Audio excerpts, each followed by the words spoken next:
Hey everyone, this is Kirk here again from Option Alpha, and in this video we are going to walk through stock and ETF gaps, and we're going to describe what they are, why they happen, and how you can recognize them on chart patterns. And so what happens is that you get a stock that's trading along, and we'll just say like the stock is kind of middle of the road trading, and whether you use candles or lines or whatever the case is for your stock trading and charting, you get this stock that is trading along and it's having its regular movements. And then for no reason, potentially whatsoever, you see a major gap in price. And the price changes from, let's say, $100 per share one day to tomorrow opening up at $50 per share.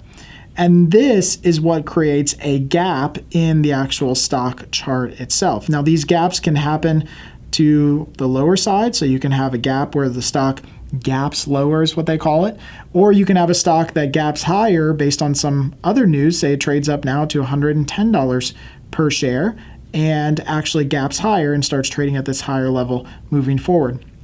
But this is the actual gap itself, and gaps occur because pricing from one day to the next changed so dramatically and so violently that the stock was, or ETF was, immediately repriced for the new information that came out.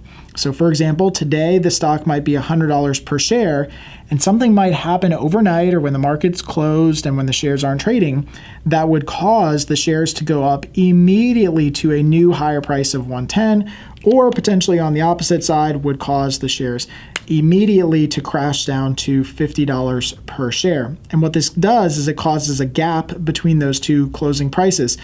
And this is different than if a stock is just, for example, trading along and it has a decline in its stock price and then it comes back up, or the stock is trading along and it has a big rally and then it comes back down. Those are just regular market movements. There's no gap. There's a continuous movement. You can see all the pricing changes that happen even as the stock is going through its own ebbs and flows.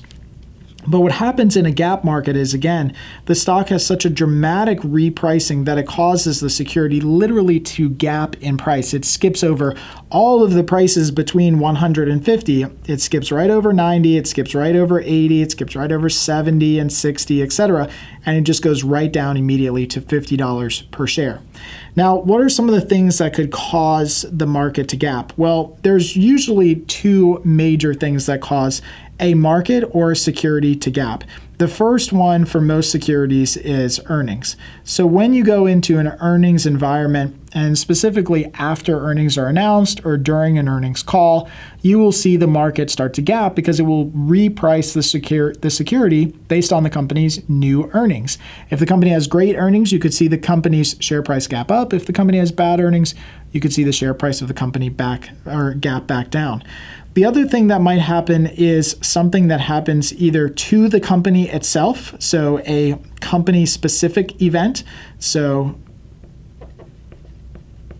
a company-specific event that happens. CEO dies, a lawsuit gets filed against the company, a product that they were launching does not hit the market or gets delayed. If it's a biotech company, they don't get any approvals from the FDA, or a medical company that doesn't get an approval from the FDA.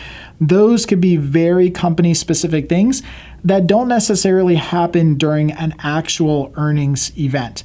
And that could also cause the company's stock or the share prices to gap to the new level, reflecting that new information that the markets have.